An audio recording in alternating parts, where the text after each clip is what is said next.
Hello and welcome to the Choralosophy Podcast. This is episode 52, Better Choirs with Less Work After Hours, with guest host John Sargent.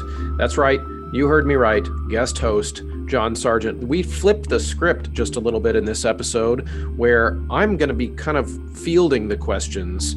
And here's what happened. John reached out to me via private message and had just a bunch of great questions about episode 18, Ripping Off the Band-Aid, which was the episode I did last year. So it was a good opportunity to revisit some of the concepts because I took an hour and outlined what I do every day. But as you can imagine, you can't outline every aspect of what goes into teaching in an hour. And so John had all these great questions and I was finding it difficult to answer them over text. And so I said, hey, John, let's just come and do a podcast, but let's have you be the host. You ask me questions and we'll just talk about it, which is what the dream of this show really is that you hear ideas on the show, you reach out and we just keep talking about it. Because the beauty of a podcast is that's what you can do. It's great.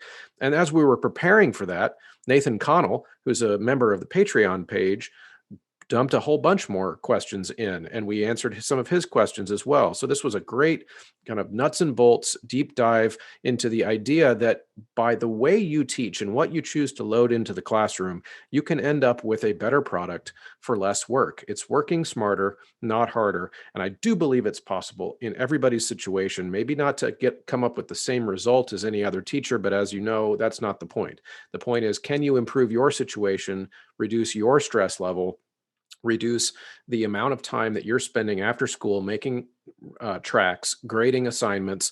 All of those types of things can be addressed with a different strategy, and that's what we will be discussing in this episode. So I hope you'll stick around and listen in detail, and then, of course, keep the conversation going. On the way in, make sure you're getting signed up for the Atlanta convention. In the show notes, you're going to see all the information and links to that convention where we're going to get together in person in April in Atlanta and have more of the conversations that you're about to hear me have with John. That's really what the convention is going to be all about, us getting into the nitty-gritty of teaching. And so I encourage you to do that. The vaccines are on their way, so I think the timing for an April convention is going to be great. So I hope you guys will get signed up. One of the things you might not be aware of is that the Choralosophy podcast is entirely listener supported. The content I produce here is free and will stay free. And the way I keep myself solvent and keep the show running is having listeners who I depend on and appreciate dramatically helping out. Of course, using the promo code at the affiliates is hugely helpful. But if you want to be more directly involved with helping the underwriting of the costs of the show, you can do that at Patreon.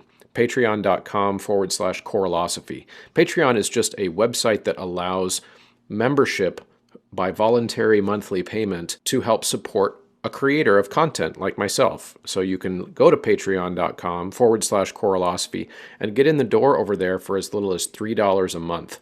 $3 a month will get you access to the private podcast feed. Once a month, I do some behind the scenes episodes that go right into your podcast player alongside the main show, as well as lesson plans, any other types of materials I create along the way for my classroom. I might dump them there, as well as advance notice of who's going to be on the show before the rest of the audience finds out, which means that you can kind of feed me questions of things you'd like to hear me talk about with that guest as they are signing up to come on the show. So head over to Patreon. If you support the efforts of the show and the mission of the show, that's a great way to help out. Special shout out to the producer level patrons over at Patreon: Ulrika Igrain, Munoz Alarcon, Chandler Smith, David Kowalczyk, James Mock, Kyle Peterson, Michael Herron, Ryan Main, Steve and Kathy Kakachik. Okay, everybody, I'm here with John Sargent, or as his friends call him, the Sarge. We're going to be talking about sight reading today, and John reached out to me. John's a supporter over on the Patreon page and also a listener to the show, and reached out to talk about episode 18, which is still one of the most popular episodes on the show in the first 2 years. People seem to have really resonated with that, but John has a lot of questions. He wants to dig deeper on that episode, on the concept of teaching sight reading, teaching kids to be able to just grab pitches out of the air and sing. So I'm excited. It's one of my favorite topics to discuss. So I appreciate you coming on, John, and welcome. Thank you. Thanks so much.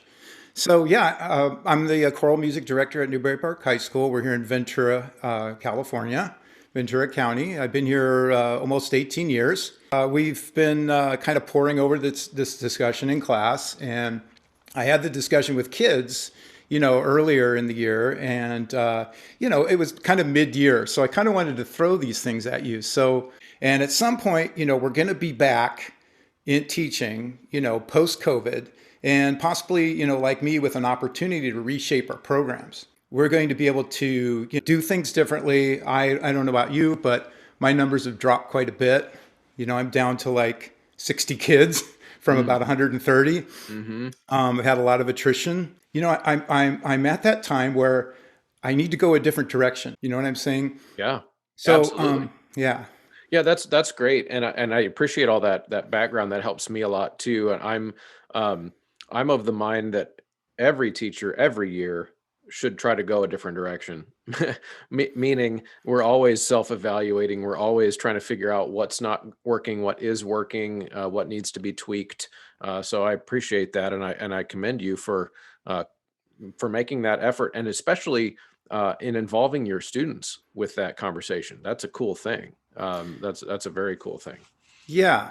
So, like on one of your, your episode, I think it was 18. You said. So you talked about this, and you use rubrics and self-assessments. So I was wondering if we could expand on, that nuts and bolts sort of discussion, because we both, hold high standards, and I do too. And then I think really what differs with your teaching style, and correct me if I'm wrong, is that like with many successful teachers, you clearly place the learning in the hands of the singers. As much as I can. When I started out conducting, I couldn't audiate my part very well. I Hmm. could sing my part, in choir, I could read, but I had a hard time audiating the score. And, I had to have things played for me, or you had to use a MIDI sequencer. I had accompanists make tracks for me when I was beginning. I had no idea what I was doing. And what the funny thing is that we're kind of on our own little islands here, in our choir rooms. And unless you put yourself out there, take your kids to festivals, collaborate with other directors, it's hard to grow in this profession. So, thank goodness for the internet and Facebook and finding all you guys, you and Adam, and everybody else who's been on your show. I think the first 4 years I was just winging it. It's like now I can hear the score. Now I can sit down. I can hear the parts. I can hear the score. I have to do some work, but I know my parts. So now I'm kind of like ready to make that kind of like that next leap. you Right. know and what I found too is with your kids, when I saw your video of them rehearsing, is that they're totally engaged, number one. And first of all, they're sight reading on solfa, which is just incredible. I mean, and they're sight reading with dynamics and expression, and they're all on top of the pitch, and the tuning is miraculous, and so is the tone. So there has to be a connection between what you do, in terms of sight reading factory and your sight reading exercises, and and then the music that you choose, and how you got your program, kind of into that. How you started that. What did that band-aid feel like? I'm busy all the time, so around now I wouldn't have time to do professional development. This would be totally off the table. I mean, to talk to you and to have a discussion or have a dialogue about getting my class started on music literacy would not have happened. I would have been exhausted from all of the performances that we do, and quite honestly stressed out. Right. Anxious, stressed out. Well, absolutely, absolutely. And now the good news is that uh, the further you go down this journey, that at least the journey that I advocate that we go down with literacy and part independence and not playing notes for kids, which is what I advocate, is that you will have more time. One thing that really struck me and led me to make episode 18 over a year ago was that I just see how much my colleagues talk about how much time their job takes outside of school. In my personal world, um, I don't I don't take work home with me. I do nothing after 3 o'clock See, for the that's school. amazing. That I is just amazing. ever. I mean, Eh, yeah. And it's and it has a lot to do with what I load into the classroom. So what the efficiency of the time spent is really what it comes down to, and it's also a philosophical thing, which we'll get to in a second. Mhm. Um, but I'm actually going to start. Nathan Connell is another Patreon member who threw some questions in for this episode. I'm kind of taking it from multiple sides here with this episode 18 questions, and he asked me to describe the way my program is structured, and I'd then like you to do that too after that, and that way the Sure. listeners can kind of have a couple different contexts that we're coming from. So you mentioned that you've got a kind of a recent decrease in numbers. We do too at our school. As far as I can tell, mostly related to COVID, because we had almost all of our lost kids for this school year were incoming freshmen. So kids that had never experienced our program before, and when they found out it was going to be online or virtual, because we've been virtual for most of this semester, they quit. We lost probably 35% of our freshmen in Wow. 1 year. And the upperclassmen, we lost a few, but they'd already experienced the program, so they didn't leave. Largely, they didn't leave. So in terms of numbers, we're down from what's normally in the 280s to 300s down to about like 225 right now. And there are some that are doing an online only track, and some are doing a bounce back and forth between virtual tracks. So it's bizarre. And so we're in that same boat. But because the program's larger, there are two of us. I lead the program, and I've had a kind of I guess you could say a string of assistant choral directors over the years. I've worked with 5 younger folks over the course of the 15 years that I've been there. I was once the assistant at my school. So I started out as the assistant, and the person that Carla Oliver was there before me, and she'd been there for 26 years in that lead position. So it is a program with a storied tradition that I didn't have to build. So I didn't have to build the idea that choir is a big deal at my school. So I can't take any credit for that. I did change the way that we sight read. And that was kind of my invention over the last 15 years, but not even really something that I invented, I guess. It's really things I've observed from other people and different ways that I then tweaked it and made it my own. So that we have a beginning level. The way we structure our classes, we have a beginning level, which is a beginning soprano alto, and we also have a beginning tenor bass. And then, of course, because like every high school choir program, we have less tenors and basses than we do sopranos and altos. We have an intermediate level soprano alto or treble chorus, and then we have an advanced choir during the school day, which is about 85 or so balanced mixed voices. Then on top of that, we have extracurricular chamber choirs, one for 9th and 10th grade and one for 11th and 12th grade. So a six choir program. My assistant Leah is a former student of mine, and we work there together. We have a staff accompanist. So it's kind of a big project. Tell me about what you said you've got about 60 kids now, but it used to be a little bit bigger. How do you break those 60 kids up into your classes? Yeah, right. So it's interesting. We're on a full block schedule. It's called a 3 by 3. So it means 3 classes first term, 3 classes second term. So a lot of stuff happens before school and after school, and believe it or not, at lunch. And then we have a rotating after lunch class. So my before class is before school is concert choir, about 45 voices. Mixed, and then first term we have a beginning chorus. We have just chorus, 9th graders, and that's only first term. If we're good to go and our numbers are fine, we can have them continue, audition for the concert choir in the morning class or after school. Second term, we have a lunch men's chorus of about 10 to 20, depending on the year. And then my after lunch classes are a rotation. There are 2 vocal ensembles. One is a chamber singers, and one is a women's ensemble, sort of an advanced women's ensemble. So that's pretty much my schedule right now. Those groups are very small. In fact, we're talking 13 to to 20 on my ensembles, on my vocal ensembles. And probably I'm down to probably about around 10 to 12 guys now. I'm going to say that I kind of want to latch on to some strategies, especially with sight reading, that will keep the kids hooked in. And that's what I got from your episode. That's what I'm getting from a lot of your episodes on teaching, on specifically teaching in your classroom. So that's what mine looks like. I mean, that's kind of what my choirs look like right now. Great. Well, let's dig in. What is your most burning question? Okay, I so get to take off the host hat for a minute. okay, good.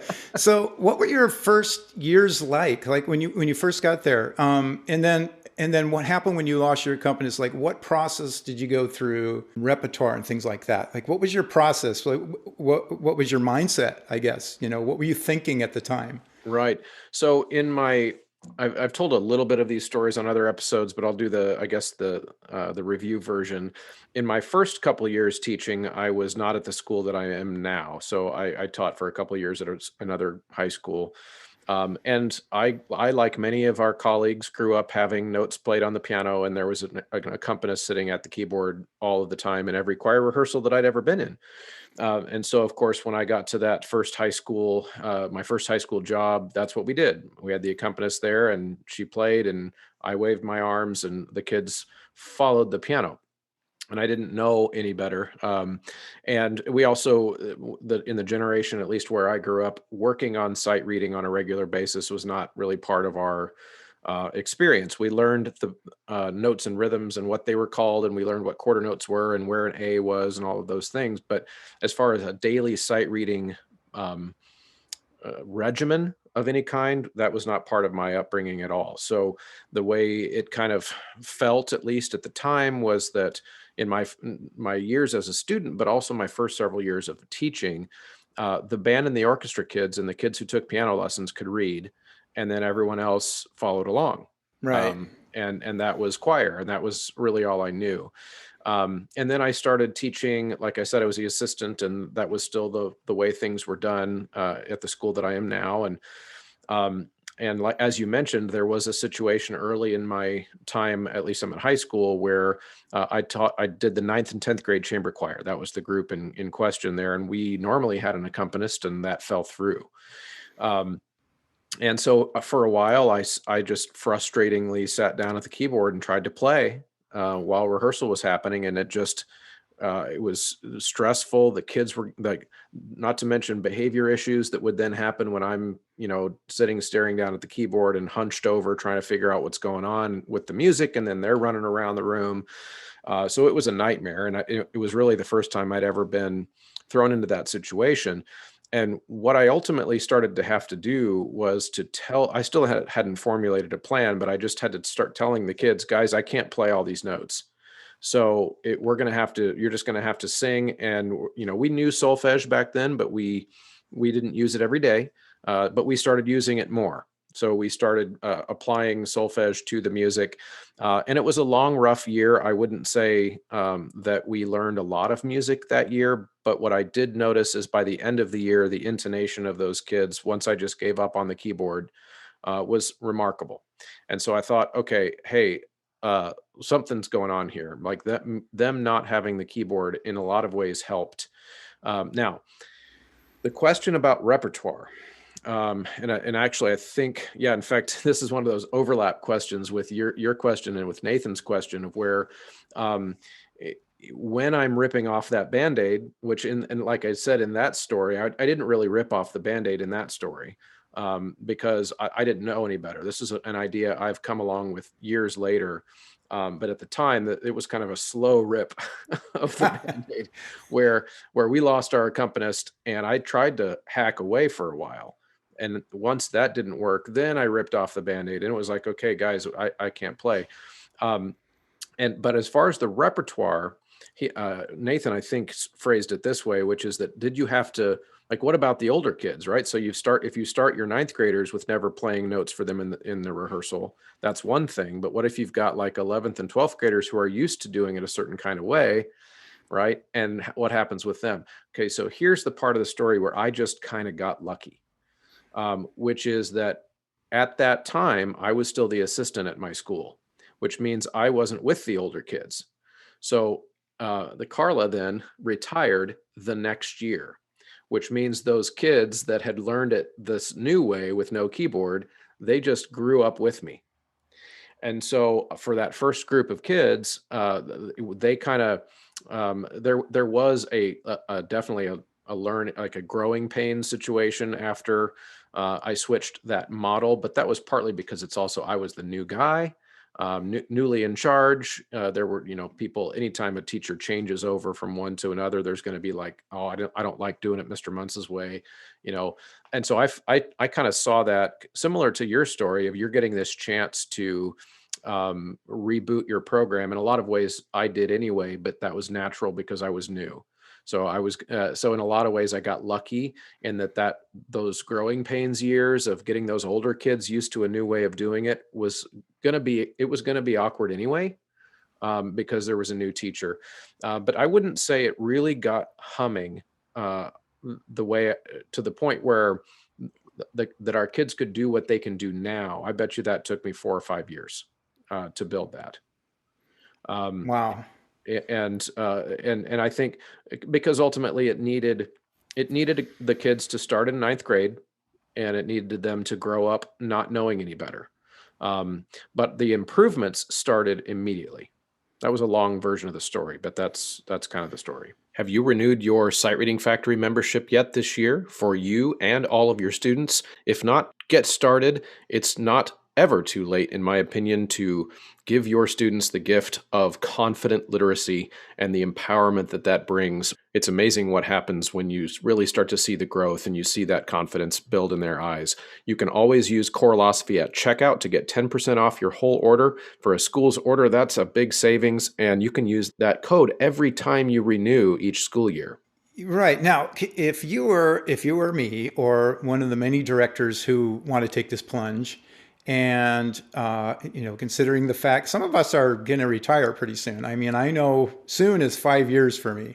Right. And I don't want to take the slide. I've heard, some of my colleagues say, well, we're going to take the slide into retirement. We're just going to do everything the same way. I don't think that's fair to the kids. No. I don't think it's fair. I think you need to be growing. I think even if you do decide to do everything the same way, you should take the next step. That's always been my philosophy. And, so what would you do? What would you do if on the very first day of class, let's say in my case, we're doing sight reading factories, we're online, they're submitting Flipgrids, I'm hearing them individually, which is good. If there's anything good about the online, teaching right now, the Zoom teaching is that they have to submit everything as a recording. So I get to hear every single one of them and evaluate their progress, and I get to evaluate their sight reading factories. But we're all back. Everything's good. What would you do on that first day or first week or first month of class to connect? Do, re, mi, fa, sol, la, ti, do, and what they're seeing on the page to this is music. We're going to be doing the paper reads by the brook. So we're going to be doing a 4-part a cappella piece that has a few chromatic passages. Can we do this? Right. Yeah. Now, in the show notes for the listeners, I will drop some YouTube links I do have some demonstrations up on my school's YouTube channel of what we do. But first day of school, what I would do, and this is even if I'm now starting on the first day of school is important. And that's true of whatever you're teaching, because if you try to change things midstream, kids freak out. But that being said, we're after COVID. We can come back 5 days a week and we can sing together, right? So what we do is we start every single class period with a sight reading factory exercise, and the age appropriate depending on the group. So my beginning level group starts out oftentimes with a unison line, maybe a 2-part line, but something that is so easy that it's mostly unison. Right? It like might split a couple notes or whatever, but for the most part, very simple. I play the tonic, and I teach them to sing do, and I ask them to, of course, this actually. Let me step back one. We vocalize, we warm up, all of that stuff. That happens first. And in the vocalization and the warm-up, we're doing a lot of solfege in that as well, so that they're starting to establish a tonal frame of reference for these intervals and the solfege syllables themselves. And we make them use the hand signs from the very beginning. Every time we're singing solfege, they're also using their hands. So that happens during part of the warm-up process. I usually don't vocalize for more than 5 or 6 minutes. My class periods are 50 minutes, by the way, 50 minutes. And then we move directly into the sight reading factory exercise. And we're pulling concepts out of the vocalises directly into the sight reading factory. So if I require them to sing with a certain type of resonance while they're singing a vocalese, like we want it to be supported and fully ringing and brave right away, even at the beginning of 9th grade. If they're not singing to a certain, if they're singing shy or wimpy, I use a scale of 1 to 10, which is something my teacher, Charles Robinson, used with us when I was in college, which was that a 1 is as soft as you can sing, but it can't be breathy. Because if it's breathy, your vocal folds aren't touching and you're not going to be able to control the dynamics. So a 1, they have to figure out a way to approximate their folds. Okay. And then a 10 is as loud as you can sing without yelling. And then we try to figure out all that stuff in between. And all of that can be introduced within the first 10 minutes of class on the very first day of school. It's like, here are the rules. Here's what a solfege scale sounds like, and here's how we sing it. What does your 1 sound like? And then I describe that, and they'll try to sing it. And of course, inevitably with high school kids, the first thing they will do is they'll sing, duh. And I'll say, oh yeah, that wasn't a 1 though. That was a 0.5. You have to start at a 1.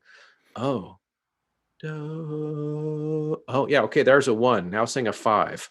And then of course, inevitably they'll barely sing any louder. And I'll say, that was a 1.2. Can you do a 5? And they'll eventually get to that 5, and then we say, okay, that's where we sing our warm-ups. That we've got to sing our warm-ups right there. So then all of those concepts from the warm-ups get brought into the sight reading factory exercise. Let's say it's key of F, and I play an F. Okay, sing do. Do. No, what did you sing? Oh, that was a 0.5. Sing a 5. Right. So from the very first note of the exercise, and this is the part that I didn't really have a chance to get into in episode 18. It's not just about putting exercises on the screen. You have to make them sing a certain kind of way. And that is the key to all of my success in this area, is that from the first day of school, I make them sing with their whole voice. Because what I need them to do is I need them to get used to the idea that there isn't a sight reading voice or a warm-up voice and then a singing songs voice. It's the same voice all the time. And I don't care if you know the notes, you don't know the notes, because ultimately what am I trying to do in the beginning of 9th grade is I'm trying to train the fear of singing out of them. It's like, I want to hear your mistakes. I want to hear everything that you're doing so that we can talk about it. Okay. So then we play that starting pitch, and we only play the tonic, and then we sing a little scale and arpeggio pattern. There's lots of patterns you could use. We have our particular one that we use. As long as it establishes tonality, then you're probably good.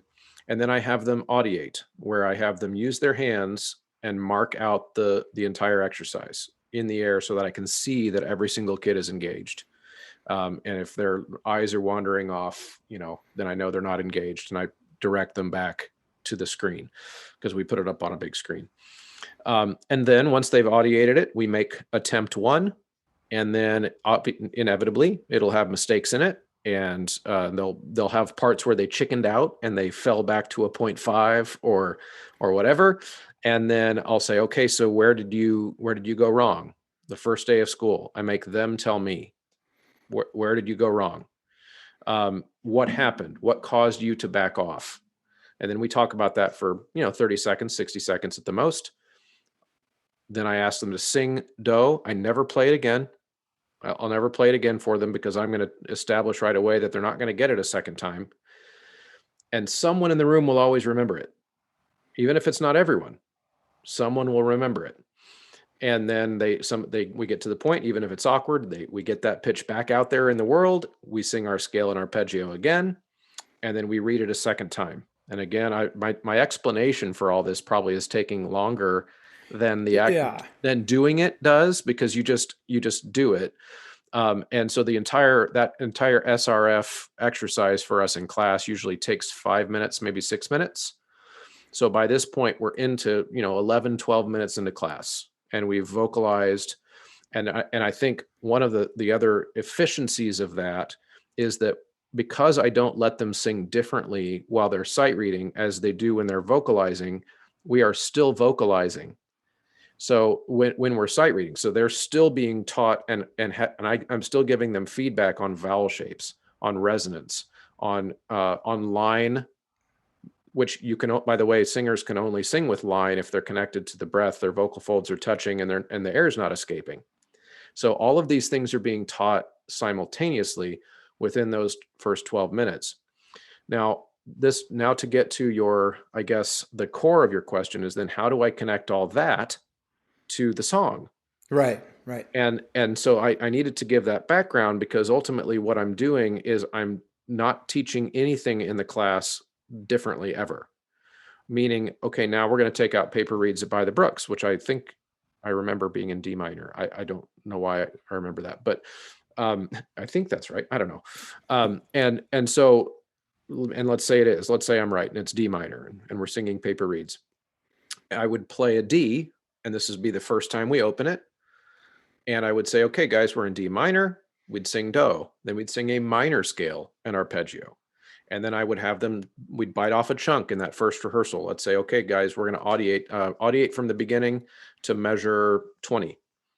And so then they're hand signing through before we've sung a note. And then we'll go back, okay, everybody sing Do. And then somebody will remember it. And then, okay, now can everybody find your starting pitch? Now in ninth grade, of course, in the beginning, I wouldn't give them Paper Reeds by the Brooks. No, No. Yeah, maybe it'd be something unison or two-part or whatever. And so maybe there's a second part. So keeping it in the context of ninth grade. But even in ninth grade, I would just, from the tonic, can you find your starting pitch? And most of the time they won't right away, but then I'll teach them how. So I'll say, okay, we remember Do, right? And you guys, you're the sopranos, and you start on Mi. So let's all sing Do, Re, Mi together. But they're not going to get it from the keyboard. They're going to be taught to figure out how to go, like what is a process that you could do in your head. And then I explained to them that you could also do that in your head. And so next time, let's see if we can just do that in our head. And so we gradually get to that process where eventually with my upper level kids, I play the tonic, and then I just say starting pitch, and everybody sings it, even if it's Eric Whitaker. And they just pull out, all of their notes out of their head, because they've been taught from easier music in ninth grade gradually how to do that. So then we would make that first read, and we would make that first read of, say, measure 1 to 20, and inevitably we'd make mistakes, and we'd go back and I'd ask them, because I try to ask them more than tell them, tenors, where was your first mistake, or where was your biggest disagreement between each other about what the pitch was or whatever? And they'll raise their hand, and we sang T instead of te or whatever. And I'll let them kind of give some feedback, and then we'll say, all right, let's do it again. And I usually say something like, well, if you made 5 mistakes that time, this time only make 3. And then we just do it again. And so I think the moral of the story for what my approach is in class is that there isn't that everything's being taught the same way. So sight reading is the process that we learn our pieces, and we simply practice that process with Sight Reading Factory. Right. Okay. So you're going along, excuse me, you're going along, you're doing your sight reading, your top group, you post this top group, your video of your top group, and they're sight reading in sol fa, and they're sight reading with dynamics, and it's, what is that, a half-hour video or something like that? Yep. And then where are you going after that? Like, what are you doing with, if they're learning music that fast and they're sight reading that fast, what are you doing with your time after that? Well, that question has 2 answers. It has the after COVID, when things are normal. Yeah, right. And in that video you're referencing, that was a during COVID, where our rehearsal time, just like everyone else's, is super short right now, which means that we are just learning notes. Like that's all we have time to do. We just did a video concert that we put out on our YouTube channel, and I was so proud of them. But it wasn't refined like we normally would, which is the second part of your answer. Right. We don't have time anymore to go on. We just kind of learn the songs, right? But in a normal environment, because they learn the notes and rhythms so quickly, we then have time to teach them how to sing. So, so the concepts of basically a voice lesson are built into my curriculum. We do a lot of social emotional stuff. We sit down and we talk a lot. We talk about the text a lot. We basically just do all the things that choir directors wish they had time for. And so building the voice, diving into the text, talking about the historical context of things. We spend the time wisely. Of course, we never have days off. Like we're always doing stuff, unless of course it's the end of the semester and we're doing our, individual sight reading tests at the end of the semester and stuff like that, that all the kids are sitting, they're basically waiting in line to do their test. But for the most part, we're going all the time. And so of course, once the notes and rhythms are learned, oftentimes the next step is inserting the text. And one of the things I should mention too is that I usually don't just insert the text cold turkey. So one of the steps along the way is, say we've been singing it in solfege for a while, and I feel like they're ready. I might kind of turn up the temperature of the pot just a little bit by having them do exercises like, okay, soprano ones, alto ones, tenor ones, bass ones. You're still singing solfege. All the twos, put the words in. And so then they can still hear all those pitch reminders happening around them, but then we start to also hear how the text comes through. And as they get better at stuff like that, hearing multiple things going on, then I might be conducting through a piece and just in the middle with no warning, yell switch, and without stopping, and then they switch jobs. And they because what I want them to learn in that exercise is that I want them to have the solfege still playing as a track in their brain while they're singing the words. The solfege doesn't go away. And one of the other ways we would do that then is, okay, now we're going to do the words, but you're still going to use your hand signs. So they're going to sing the text with the hand signs to prove to me that their solfege is still in there. And that then allows us to have kind of multi-layered conversations of resonance, vowel shapes, notes and rhythms, right? In a lot of ways, they're all happening at once. I am really excited to tell you guys about mymusicfolders.com. Of course, there is the Resonant Singer's Mask, which is making a lot of really high quality singing possible right now during the pandemic, and it looks like we're going to need them still for a while. So make sure you head over to mymusicfolders.com and grab your choir a set of those. And then while you're there, especially as things return to more normal, you might find all kinds of other things that you need.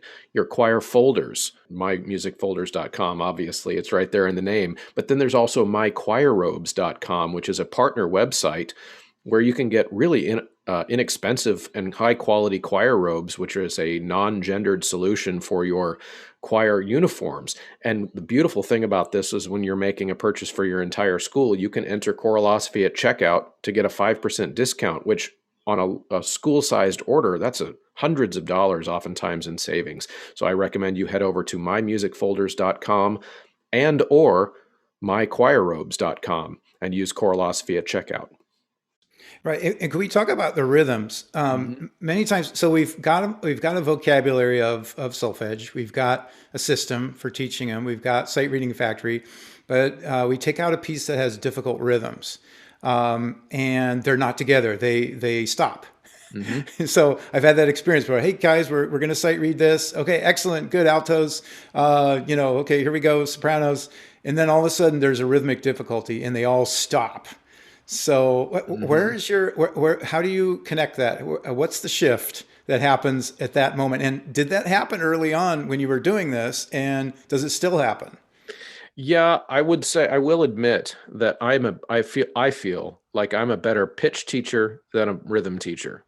And I'm really upfront with my kids about that. I'm not illiterate with rhythms, but like when it comes to the really tricky things, oftentimes I'll look at one of my drummers and say, could you demonstrate that rhythm? Because my brain's freezing or whatever.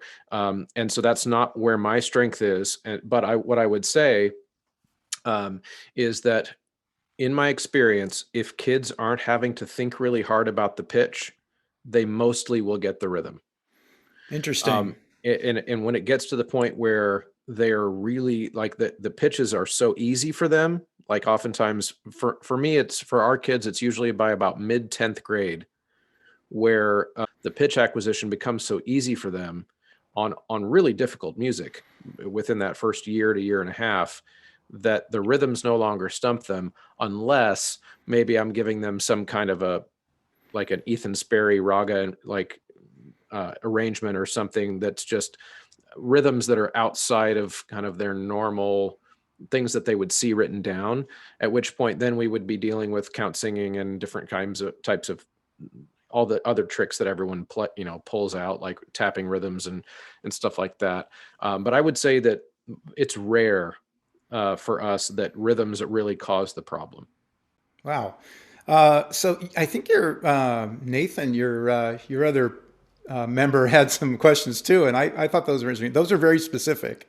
Yeah, that we can definitely go to one of those because it kind of ties in. In fact, Nathan says, where I seem to be stuck is that you can't just work on skill building for the first concert. He's talking about those beginning level kids. So this goes back to your question too.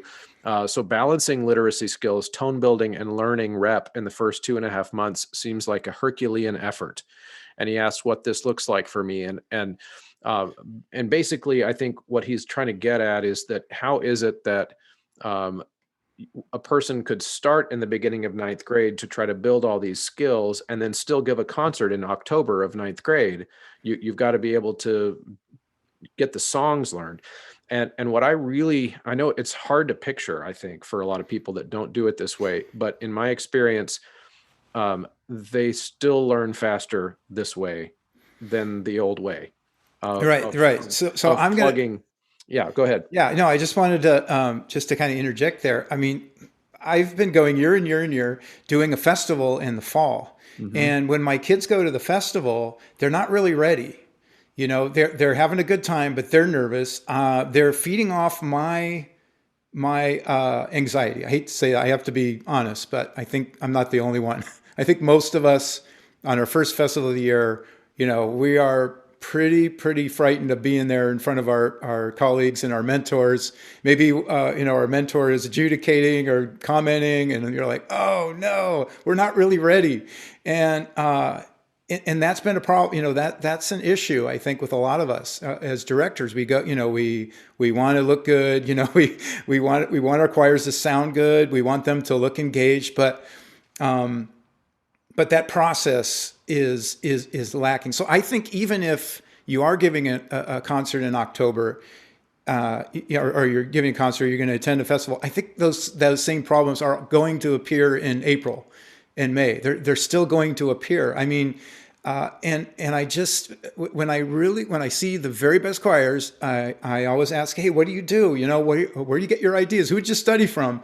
But it's not enough. You almost have to be there at their rehearsal. You almost have to have them like record a rehearsal and send it to you, especially in the beginning of the school year, like you're saying, those first couple of days of school where you set the pace.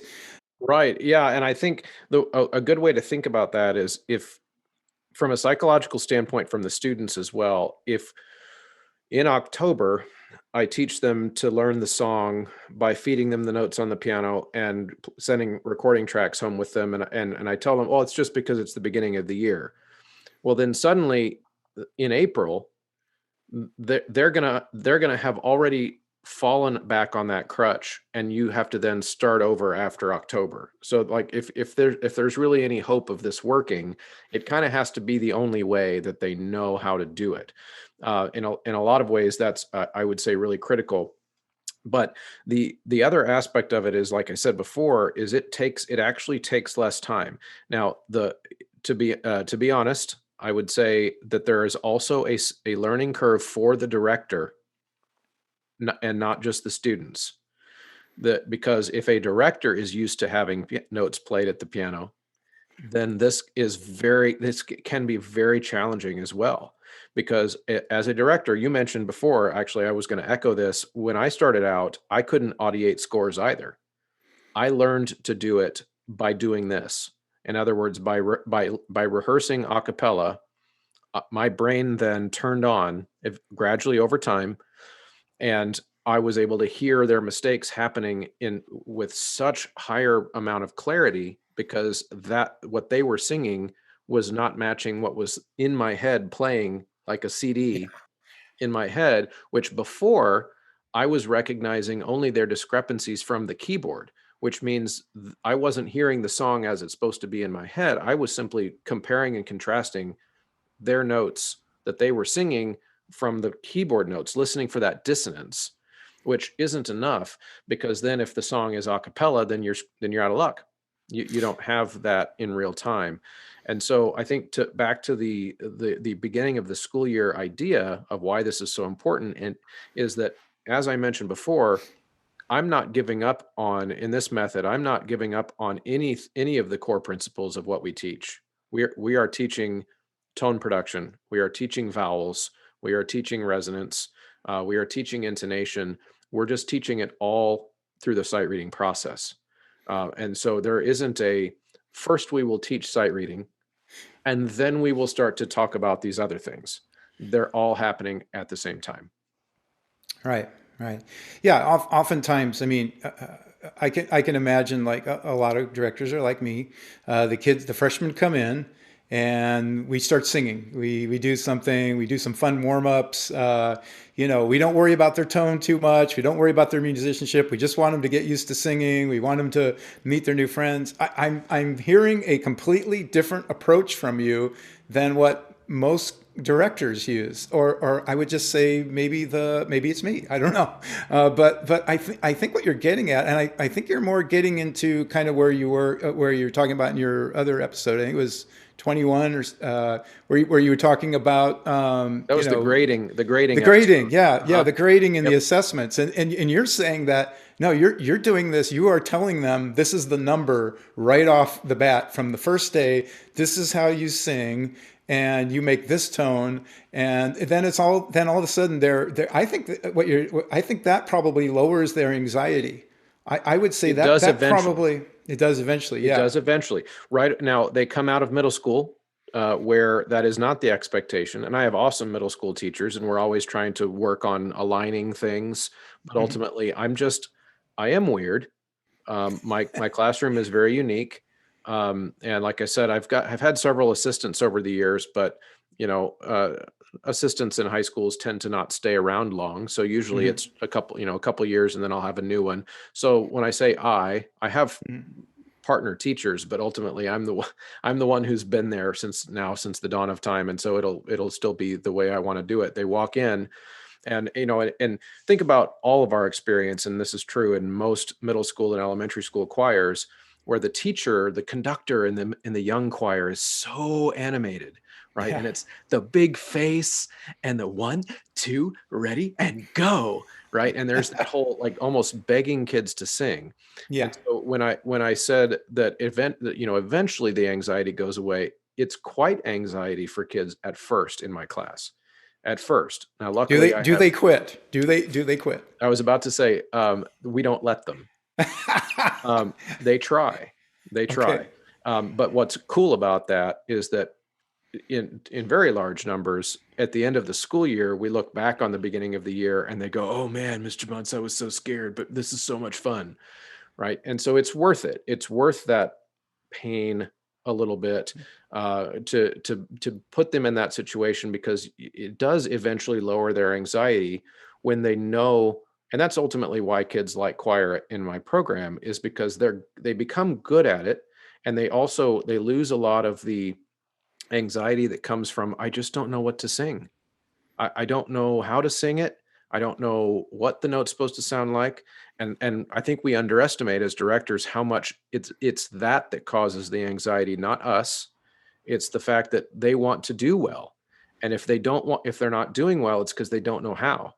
And so ultimately, I believe that my job is to teach them how to sing first, so that they can have fun and get to know each other and all of those things, because then they're not as full of anxiety. Graphitepublishing.com is a website that sells sheet music directly to you in PDF form. And it's got a stable of composers that you know, and they're all so fantastic. Many of them have been on this show in Composer Exposure episodes. Christopher Harris, Eric Barnum, David Von Kampen, Jocelyn Hagen, Tim Takash, just so many more. Joshua Shank. They're just great composers on there.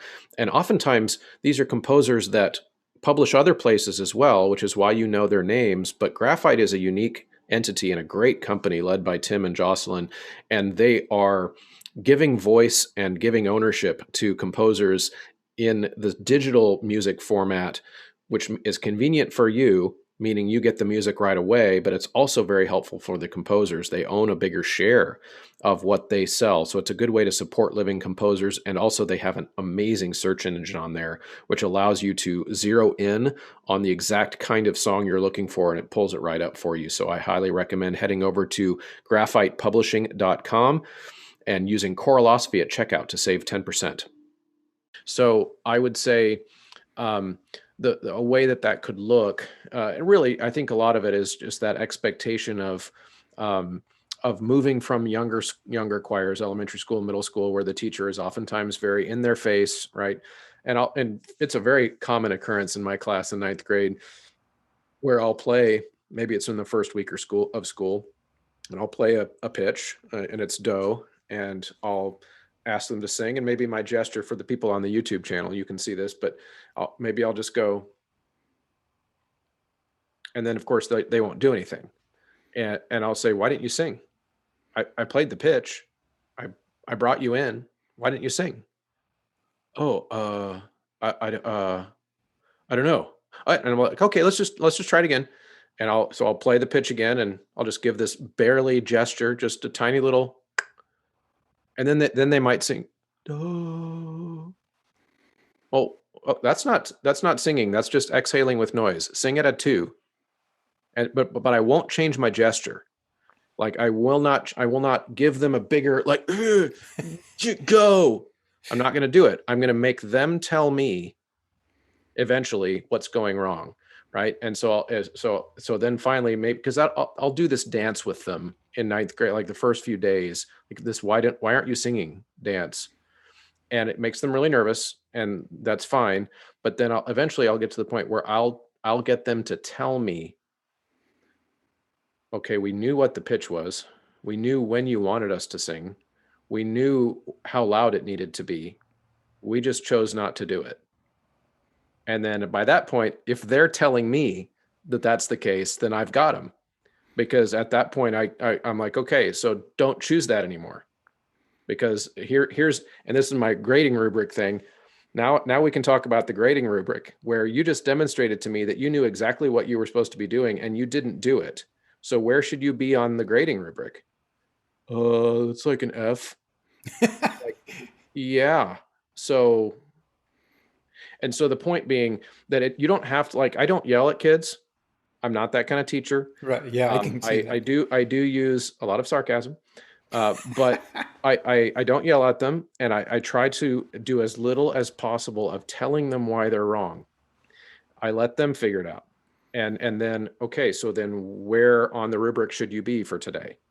And then let it be their choice. And what I find is that over the course of the first semester, even we haven't mastered anything by that point, but our freshmen by the end of the first semester are usually reading pretty darn accurately in the level 2 to 3 3-part exercise range on Sight Reading Factory. That's remarkable. And then by the end of ninth grade, it's usually in the level 4 to 5 range. Wow. And I've got like in 10th graders, my 10th grade, I have that intermediate group for the girls. I mean, it's normal for them to be getting into level 6s by the end of 10th grade. Yeah. So our chamber choir kids, like the video you saw was our chamber choir kids. Those kids have to read level 6s to audition. Wow.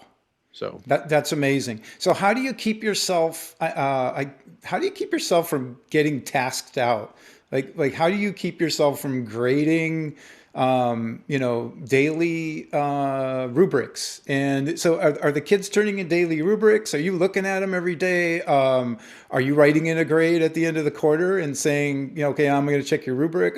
How do you keep yourself going home at 3 o'clock or whenever you go home and not taking work home? Because I think that's what drives a lot of teachers in any subject out of the profession. We Yeah, take our work home. We work on weekends. right. We then we have to plan festivals, and then we're calling parents, and we're detailing and micromanaging every aspect of our programs, and including the grading and the assessment. So how do you keep yourself from, from getting so bogged down in keeping track of the kids' growth, especially with your program with your size? Right. How do you do that? Yeah. Now, yes, big program.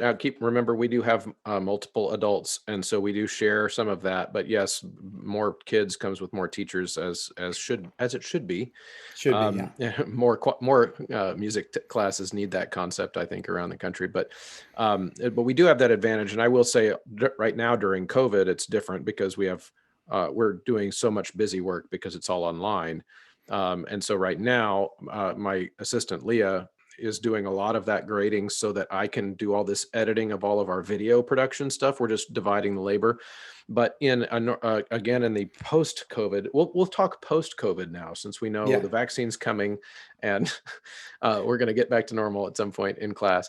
But the way that workflow for me for grading goes is that, no, I don't fill out a rubric every day for every kid, and we don't grade daily work.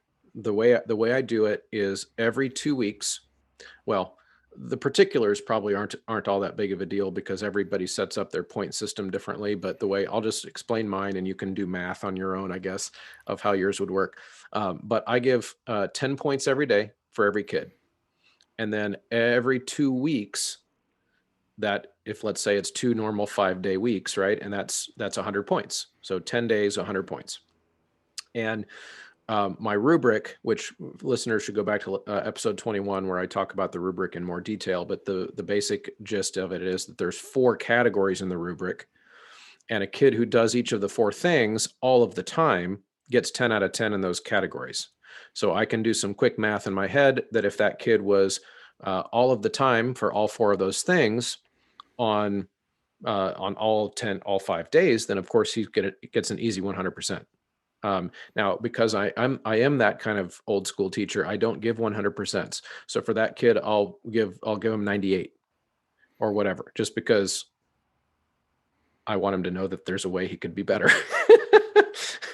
but that's beside the point. So I do some quick math in my head, and then the really good kids are easy to grade because they're the ones who are doing this, what they're supposed to be doing all of the time.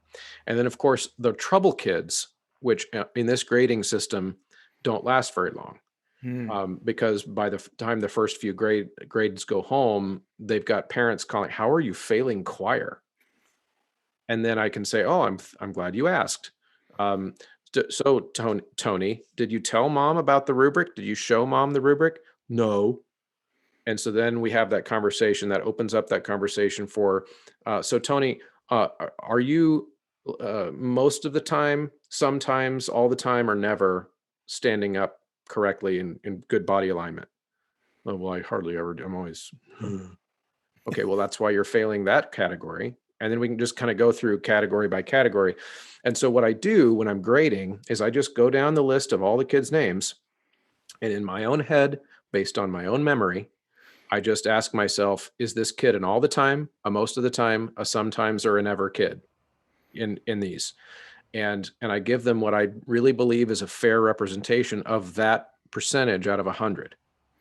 Okay. Now, then I've gotten this question several times. Well, what if someone asks you to prove it? They never do, number one. And number two, again, because my method is to let the kids speak for themselves, if they do challenge the grade, I always do it with a conversation with the kid. "How often do you use your pencil?" "Well, not very much." "Okay. How often do you talk over me when I'm talking?" "Well, I kind of do that a lot." they will confirm it. They will confirm it because they know I know. Like, I'm there, I'm seeing them. And so there isn't, it doesn't really require a lot of jotting down of notes and keeping records and all of that kind of stuff, because we're really, I'm grading them on stuff that there are, let's say there's 50 kids in the class. I'm grading them on stuff that there are 50 witnesses for. Like, these are all visible. These are visible things that kids do or don't do. So that's a really important thing. It's all very objective. If they're, if they're not standing up when we're standing up, or if they're not writing down stuff when we're writing down stuff, it's very easy to see. And then as far as grading of sight reading stuff, we don't count mistakes. We don't tally up wrong notes and wrong rhythms. We grade on independence. And so in the times when we do, I think Nathan threw a question in there about this one too, about when we are grading kids, we don't grade based on, like a tally system of, you missed 2 notes in measure 2, and so you lose 2 points, or any of that stuff, because that can get really meticulous from the grading side. But I also feel like it teaches the kid the wrong thing about what music is, which is that music is not a series of right or wrong answers. It's an independent learning process. That's what we're trying to get them to learn. So really easy way to explain this is that if they're doing, say, their final exam, which is always partly sight reading, they're graded on, can you get to the correct notes and rhythms independently? If you made mistakes, great. You have lost no points, but can you fix it? If you need me to help you fix it, then you've lost points. So we carve aside that time, and oftentimes in our bigger classes, it takes 3 or 4 days at the end of the semester, once the concerts are done, we just put movies on, and I'm not ashamed of it. We put movies on and we bring them into the practice room one at a time, and they all get their chance to come in at the level that they've been assigned, because we have them read levels that's appropriate for them. And here's your starting pitch, sing your scale and arpeggio, audiate the exercise, just like we've been doing since the very first day of school. 1, 2, ready, go. And then they start singing, and I just leave them alone. And if they can get through the exercise with a bunch of mistakes, but they go back and fix them, 50 out of 50. Good job. Way to go. Because ultimately, I'm not trying to train kids to be perfect. I'm trying to train them to be independent.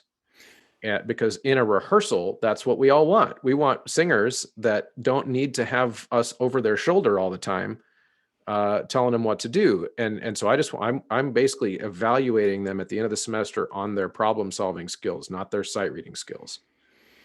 Yeah. So, what makes teachers want to leave, like I say, want to walk out the door at the end of the school year, or even before the school year ends? A lot of time it's entitlement too, or having kids that feel like you begged them to be in a certain group, or let's say you don't have enough guys, so you need to fill your vocal ensemble with kids that maybe can't read too well, or maybe they're not the behavior model that you want. And so how does sight reading, and I guess this is probably my last question. I mean, this is the last question that I have. I don't know if you have more from your other member, Nathan, but how does sight reading, how does it eliminate entitlement, and how does it make a better culture?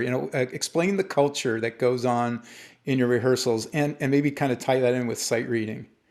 Well, I think in terms of creating episodes and content on a podcast, I probably can get the most bang for a sight reading episode, which is fine. But if anything, I'm the most proud of the culture in my classroom. And I do think there's a connection. So I'm so glad you asked that, because I do think there's a connection between their ability to read and the culture in the class. And that connection, I think, again, comes back to that loss of anxiety and confidence. And it doesn't mean that my kids never have anxiety about singing. I'm not trying to say that at all. But what I'm saying is that it goes down so dramatically over the course of the time that they're in the class, for the ones that stick with it, that they're able to really feel like they've grasped the concepts enough to where they are taking ownership over the music making process. And once you get high school kids to really um, believe that they're making the music, it's not their teacher waving their arms and magic fingers at them that makes the music. It's really me. Like, I'm the singer. I'm the one who's doing this. This is my project. Then you really start to get that buy-in and that leadership.